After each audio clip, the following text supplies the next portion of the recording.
ஒவ்வொரு அரசுக்கும் ஒரு ஸ்டைல் இருக்கும். உதாரணத்துக்கு பார்த்தீங்கன்னா பாசிச பாஜக அரசு எடுத்துக்கிட்டீங்கன்னா பாசிச மாடல் அரசு அப்படின்னு. கடந்த 10 ஆண்டு அதிமுக அரசை சொன்னீங்கன்னா அடிமை மாடல் அப்படின்வாங்க. நம்முடைய அரசை நாம பெருமையா சொல்றோம் திராவிட மாடல் அரசு அப்படின்னு. நம்முடைய ஆட்சி அமைந்ததுமே நம்முடைய தலைவர் போட்ட முதல் கையெழுத்து மகளிருக்கான அந்த விடியல் பயண திட்டம். இந்த திட்டத்தின் மூலம் இன்னைக்கு இந்த 4 வருடங்கள்ல மட்டும் 730 கோடி பயணங்களை மகளிர் மேற்கொண்டிருக்கிறாங்க. அதுதான் அந்த திட்டத்துடைய வெற்றி. இதுபோல புதுமை பெண் அப்படின்ற திட்டம், பெண்கள் படிக்க வேண்டும், பள்ளிக்கூடம் படிச்சா பத்தாது, உயர்கல்வி படிக்கணும் அப்படிங்கிறதுக்காக தலைவர் உருவாக்கின திட்டம் தான் புதுமை பெண் திட்டம். அரசு பள்ளியில் படிச்சு எந்த காலேஜில் போய் சேர்ந்தாலும் உயர்கல்வி படிக்க அவங்களுடைய வங்கி கணக்கில் மாதம் 1000 ரூபாய் கல்வி ஊக்கத்தொகை வழங்கப்படுகிறது.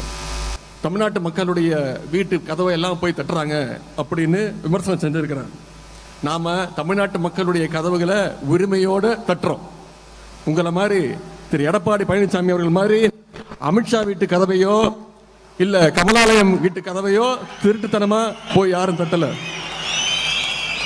மக்களுக்கு இந்த 4 வருஷத்துல பல பணிகளை செஞ்சு கொடுத்திருக்கிறோம். அந்த தைரியத்தோட போய் தட்டுறோம்.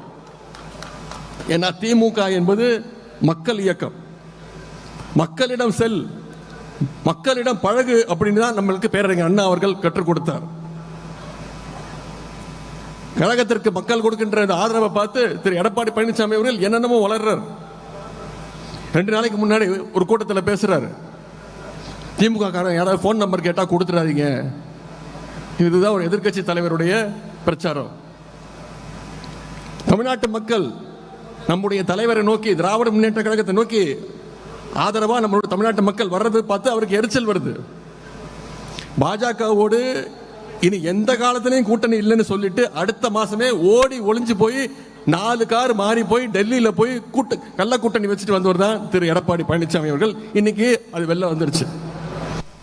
இன்னைக்கு ஒவ்வொரு நாளும் திரு அமித்ஷா அவர்கள் ஒரு நாள் சொல்றாரு கூட்டணி ஆட்சி தான் அப்படின்னு. திரு எடப்பாடி பழனிசாமி அடுத்த நாள் சொல்றாரு கிடையாது கிடையாது தனித்துவமான ஆட்சி தான் அப்படின்னு. இப்படி அவங்களுக்குள்ளேயே ஒரு ஒற்றுமை இல்லாத நிலைமை போய்கிட்டு இருக்கு.